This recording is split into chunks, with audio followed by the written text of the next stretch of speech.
चर्चा खुशियों की कि आदमी कैसे खुशियां ज़्यादा ले सकता है। आज ऐसा समय आ गया है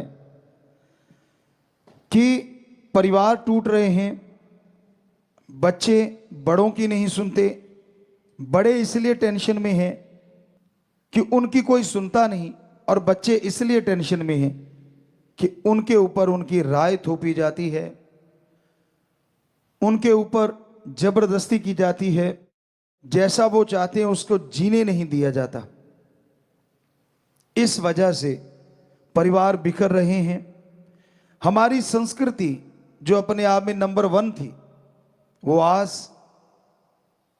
टूटने की कगार पे है। दोगले मापदंड हो गए हैं। पुरुष जो है वो चाहता है मैं आजाद घूमूं, मैं फॉरेन कल्चर को अडेप्ट कर लूं, मेरे लिए कोई बंदिश ना हो, मैं कहीं भी घूमूं, कहीं भी चरूं, मुझे ना रोका जाए। पर खुद की मां, खुद की बहन, खुद की बेटी, खुद की घरवाली वो इंडियन कल्चर को अपनाए, वो ना कहीं खुले चले। कैसा कल्चर हो गया हमारा। आप जब गलत कर्म करते हैं, दूसरे सादे शब्दों में किसी की बहन बेटी को लेके घूमते हैं, तब तो आपको खुशी आती है। पर जब आपकी बहन बेटी के साथ कोई होता है तब आपके आग लगती है। तो जब आप किसी को लेके घूम रहे होते हैं, क्या आपको तब नहीं होता कि ये भी किसी की बहन है, किसी की बेटी है? सो कहने का मतलब, एक जैसा संस्कृति ने, भारतीय संस्कृति ने पवित्र वेदों में एक जैसा माहौल बनाया था कि अगर पति पत्नी के लिए देवता है तो पति के लिए पत्नी भी देवी है, पैर की जुत्ती नहीं है।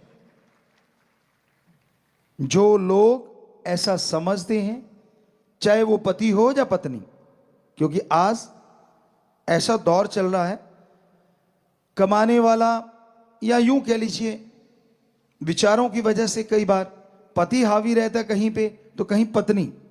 ऐसा नहीं होना चाहिए, बराबर का दर्जा होना चाहिए। एक दूसरे का सम्मान करो, राय लो तो दोनों जने, हो सके बुजुर्गों को भी शामिल करो। किसी बिजनेस की राय, परिवार की कोई व्यक्तिगत काम धंधे की राय। क्यों? क्योंकि पता नहीं कौन परिवार में से अच्छी राय दे दे और आपका बिजनेस व्यवहार तरक्कियों में चरम सीमा पे पहुंच जाए। आपको लगता है आपके बाप को कुछ नहीं आता, वो तो अनपढ़ गंवार है। दादा दादी तो बहुत पुराने जमाने के हैं। गलत। एक शिक्षा होती है जो उम्र के साथ मिलती है, तजुर्बा। कितने पढ़ लिख लो, कितनी डिग्रियां ले लो, जिंदगी का तजुर्बा जो सिखाता है वो किताबें नहीं सिखा सकती। इसलिए उनकी बात सुना करो। क्या पता आपको आपके घर में ही कोच मिल जाए जो आपको कोचिंग दें और आपका बेड़ा पार। और बुजुर्गों को चाहिए बच्चों की बात भी सुननी चाहिए। आपको एक छोटा सा उदाहरण देते हैं। बेपरवाह जी परमपिता शास्त्राम जी दाता रहबर, जो अब इस बॉडी में हैं, वो उस बॉडी में भी घूम रहे थे। बेरियों की तरफ हम जा रहे थे और रास्ते में एक छोटा सा बच्चा मिला। कहने लगा पिताजी पिताजी बात करनी। पूछा बोल बेटा क्या बात करनी है? तो कहने लगा सफेद कपड़े या कोई भी कपड़ा आप डालते हैं ना, जब उल्टा करके डाला करो। तो हमने पूछा क्यों भाई, किस लिए बेटा? कहने लगा जी एक तो दाग धब्बा, अगर हल्का फुल्का मिट्टी आएगी तो अंदर आएगी और झड़का के पहनेंगे उड़ जाएगी, हल्का फुल्का धब्बा लगा भी तो अंदर की साइड लग गया। दूसरा, परमपिता जी कहते यानी कि वो हम बताते हैं, कहते क्या कि मक्खी मच्छर आएगा तो अंदर की साइड में रहेगा और जब उसको सीधा करेंगे तो वो निकल जाएगा, और उसको पहनेंगे तो नेचुरली सही रहेगा। तो बेपरवाह जी हंस के कहने लगे भाई छोटा बच्चा भी राय दे ना तो उसकी राय ले लेनी चाहिए अगर वो अच्छी हो। तो जो आपके नन्हे नन्हे फूल हैं, छोटे छोटे जो खुशबू बिखेर रहे हैं, कलियां हैं, ये छोटे छोटे बच्चे भी दिमाग रखते हैं, इनके भी दिमाग है, यहां भूसा नहीं भरा हुआ। अगर इनकी बात भी आप सुन लो तो क्या पता ये आपसे बढ़िया कोई सजेशन दे दें जिससे पूरे घर का फायदा हो जाए। क्या पता ये कोई ऐसे बढ़िया आइडियाज दे दें जिससे घर परिवार में प्यार बढ़ जाए। कम मत आंको किसी को भी। बहस का मतलब झगड़ा नहीं होता, क्योंकि हमने बहुत देखा है लोग जब बहस करने बैठते हैं, बहस का मतलब दूसरे शब्दों में अगर सही बोले तो चर्चा होना चाहिए। चर्चा करना, किसी टॉपिक पे चर्चा करो, तो वो चर्चा करना ज्यादा सटीक शब्द है। बहस तो झगड़ने को भी आजकल नमूना बन गया है, झगड़े को ही बहस कह देते कि शुरुआत बहस और फिर झगड़ा। चर्चा करो स्वस्थ तरीके से कि भाई तू अपने विचार बता, उसको काटो ना, उसकी पूरी बात सुनो, दूसरे को बोल तू बता, तीसरे को बोल तू बता। अब सबकी सुने जो घर का मुखिया है, और फिर कहे कि बेटा हो सके तो लिखो पॉइंट, जो मेन पॉइंट होते हैं उनको लिख लो जो परिवार वाले चर्चा कर रहे हैं।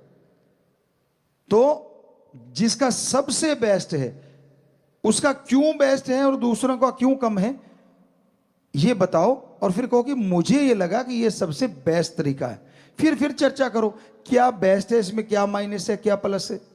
तो यकीन मानो लास्ट में उस चर्चा का जो रिजल्ट है 100% पॉजिटिव निकलेगा और आपके घर में खुशियां आएंगी। पर आप बात करने से पहले ही काट देते हो, तुझे बड़ा आता है, तू बड़ा कल का छोकरा और मुझे समझाएगा, तू होता कौन है। आपकी ईगो हार्ट हो गई क्योंकि बच्चे ने आपसे बढ़िया तरीका बता दिया। ये गलत है, बल्कि खून तो आपका है, बल्कि मान करो, सत्कार करो, खुश हो जाओ कि देखो मेरे खून में कितना ज्यादा अकल है, कितनी ज्यादा दिमाग है। पॉजिटिव लो उस चीज को, नेगेटिव ना लो। और बच्चों को भी जैसे हमने बताया अपने मां बाप का सत्कार करना चाहिए, इज्जत करनी चाहिए। ये आप मान लीजिए 20 से 30 साल की उम्र की चर्चा कर रहे हैं हम अभी जो कर रहे हैं, वैसे तो बचपन से आजकल माने तो बचपन से 30 साल तक बुजुर्ग कोई बात नहीं समझ पा रहे, आपके मां बाप, दादा दादी, नाना नानी, मतलब बुजुर्ग आपसे बड़े, तो आप बजाय उनको नीचा दिखाने के बच्चों प्यार से, सत्कार से, इज्जत से बात करो। पहले उनकी पूरी सुन लो, फिर उनका सत्कार करो कि भाई पापा जी आपने बहुत बढ़िया बात बताई, पर अगर आप आज्ञा दें तो क्या मैं भी कुछ बता सकता हूं, मेरे भी माइंड में कुछ आइडिया आ रहा है।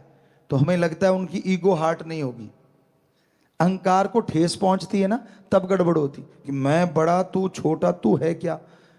तो जब आप कहोगे कि जी मैं, अगर आप आज्ञा दें तो मैं आप एक रिक्वेस्ट है, मैं भी अपनी बात रखना चाहता हूं, यकीन मानो उसको लगेगा हाँ मेरी ईगो हार्ट नहीं, क्योंकि पहले ही सत्कार कर दिया, उसको बड़ा बना दिया, तो फिर वो आपकी बात भी सुनेगा और अच्छी लगेगी तो मानेगा भी। तो ये तरीके होते हैं घर परिवार को बांध के रखने की। संयुक्त परिवार होते थे तो उसमें कितनी खुशियां होती थी। तो कहने का मतलब संयुक्त परिवार जो होता है ना, बड़े फायदे होते हैं। मान लो 2 भाई हैं, इकट्ठे रह रहे हैं, आगे 2 बच्चे हैं, तो उनमें से एक भाई नौकरी करता है, दूसरा भाई अगर मान लो खेती बाड़ी या कोई थोड़ा बिजनेस करता है, तो कहते हैं ना 1 और 1 11 हो जाते हैं और एक ही रह जाता है। और दूसरी बात, खास करके सत्संगियों को, हम अपने उन बच्चों को जो राम नाम से जुड़े हैं जरूर हाथ जोड़ के कहना चाहेंगे कि अगर आप 2-3 भाई हो, इकट्ठे रह रहे हो, तो 2 लोग अगर घर का काम कर रहे हो और 1 सेवा के लिए फ्री हो सकता है, तन मन धन से परहित परमार्थ कर सकता है। बदल बदल के करते रहे ना, एक बार एक आ गया, दूसरी बार दूसरा आ गया, तीसरी बार तीसरा आ गया। और आज के युग में, आज के समय में परहित परमार्थ अपने को छोड़ के सारी सृष्टि का भला करना, अपना तो करना ही होता है, वो तो एक आत्मिक मालिक ने शक्ति दी है कि आप आत्मिक रक्षा करें, आत्मरक्षा वो तो करना ही है।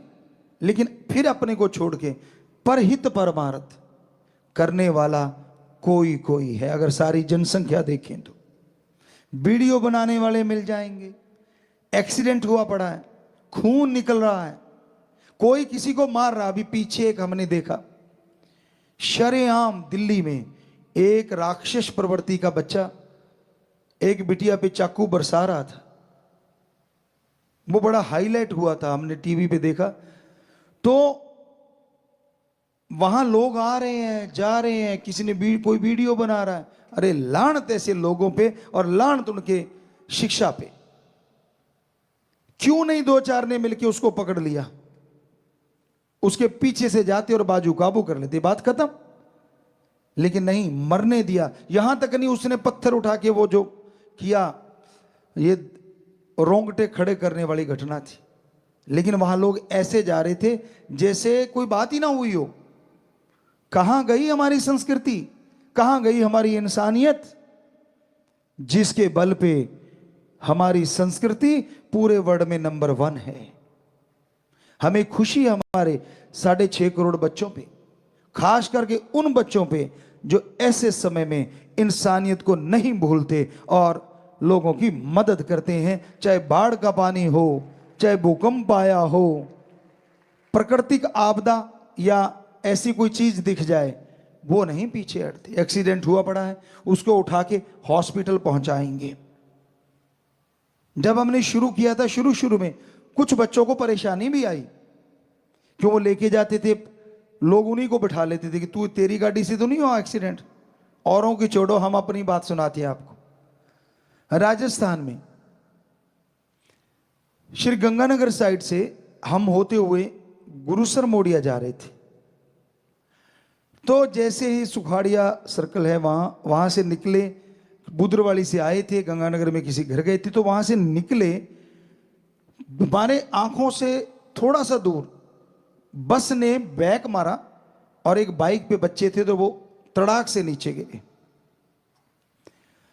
तो गिरते ही हमारी गाड़ियां नजदीक पहुंची, तो हमने सेवादारों को बोला कि भाई पीछे से इनको उठा के हॉस्पिटल पहुंचा दो और इनका इलाज करवाओ। अब हम तो ये कह के चले गए, गुरुसर मोड़िया पहुंच गए। अगले दिन पुलिस आती है, पता नहीं उसी दिन शाम को, सारी गाड़ियां चेक कर ली, एक एक गाड़ी चेक करके फिर कहते गुरुजी वाली भी चेक करनी। हमने कहा करवाओ। वो गाड़ियां भी चेक कर ली, कहते हाँ आपने तो एक्सीडेंट नहीं किया। हमने कहा हमें जरूर मिला ना, हमें मिले वो सज्जन। हमने कहा भाई तू उनको क्यों नहीं पकड़ता जिन्होंने किया है। और बस के अंदर जो लोग थे उन्होंने भी गवाही दी कि बस वाले ने ठोका है। बहुत बेचारा साइड में चल रहा था बाइक वाला, और उसने एकदम से गाड़ी कट मारा और वो उड़ा दिए। तो अंदर से गवाही भी किसी ने दी, तो सिर नीचा कर लिया उन्होंने। हमने कहा बोलो किस पे डालना चाहते हो, कौन सी गाड़ी पे, हम ही लिखवा देते हैं, बोलो कौन सी गाड़ी पे डालना चाहते हो केस। कहते गुरुजी क्षमा करना, शर्म करो। हमने कहा शर्म, चंद नोटों के लिए क्या कर रहे हो, क्या ड्राइवर आपका दोस्त है, मित्र है। तो उनको कोई जवाब नहीं था। तो उस समय परेशानियां आती थी। राम जी ने कृपा करी, हमारे देश के जो राजा होते हैं उन्होंने सुना और फिर कानून बन गया, शायद हमें पक्का नहीं मालूम, कि जो बचाएगा उस पर ऐसी कोई कार्रवाई नहीं होगी, शायद में भी। तो अब साध संगत जबरदस्त तरीके से लोगों की जान बचा लेती है जो एक्सीडेंट में पड़े होते हैं या डूब रहे होते हैं, तो बड़ा अच्छा लगता है। तो ये इंसानियत की सेवा के लिए अगर आपके परिवार का एक मेंबर आ गया, वो सेवा कर रहा है, और यकीन मानो घर का 1 या 2 लोग जो बिजनेस कर रहे हैं, वो जो सेवा कर रहा है ना, आपके बिजनेस में भी हो सकता है दुगना चौगुना मुनाफा हो जाए और शरीर की तंदुरुस्ती ताजगी भी जरूर आएगी। इसलिए संयुक्त परिवार अच्छे होते हैं, जो पुरातन समय से चले आ रहे थे।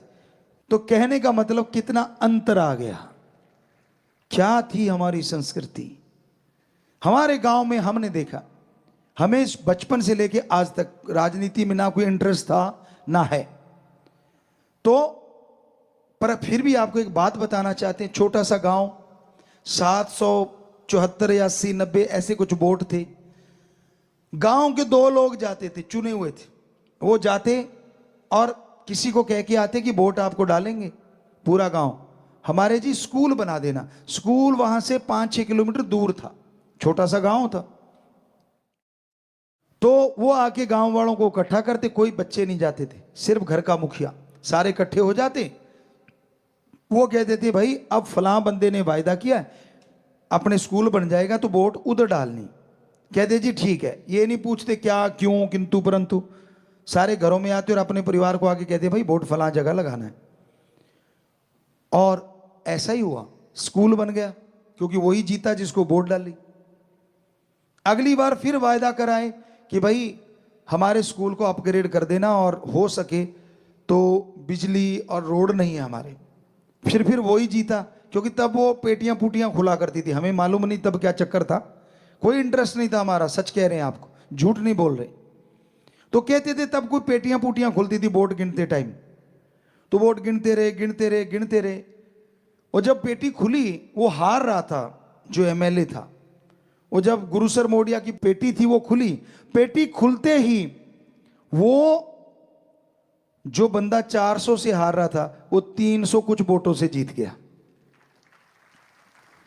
यहां तक हमें बताया, हमें नहीं मालूम कितनों से जीता था वो। तो पेटी खुलने की वजह से वो, क्योंकि गिनती करवा रहा था, उसको पता चल गया कि हां मुझे इन्होंने ही जिताया है। तो फिर 10वीं का स्कूल भी बना, रोड भी बनी और बिजली भी आई।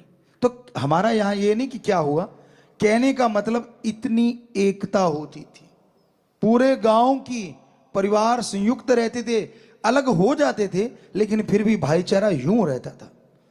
क्योंकि तब जो हमने देखा, बुरा ना मानना, माता बहनों की थोड़ी खड़क जाती थी, भाई भाई तो कई बार एक रह लेते थे, पर उनकी थोड़ी सी रोटी के पीछे, दाल के पीछे, चावल के पीछे, सासू के पीछे, ससुर के पीछे गड़बड़ हो जाती थी। तो उस वजह से घर तो अलग हो जाते थे, कहते थे चूल्हा अलग कर लिया। तब ये नहीं कहते थे खेती बाड़ी बांट ली कि चल चूल्हा अलग कर लो भाई, ताकि झगड़ा ना हो। तो वो घर थोड़ा सा अलग हो गया, लेकिन खेती सांझी, काम धंधा एक ही कर रहे हैं, वही सारा कुछ भाईचारा। तो वो भी बढ़िया है जिनके ये है। तो सत्संगियों से जरूर चाहेंगे कि अगर पॉसिबल हो, झगड़ा नहीं करना, झगड़े से तो अच्छा है चूल्हा अलग ही ठीक है। पर अगर लगता है काम धंधा साझा कर लो, और 1 महीने के बाद हिसाब जरूर कर लिया करो, चाहे सगा भाई है, चाहे दोस्त है, चाहे मित्र है, लंबा मत डालो। महीने के बाद हिसाब होगा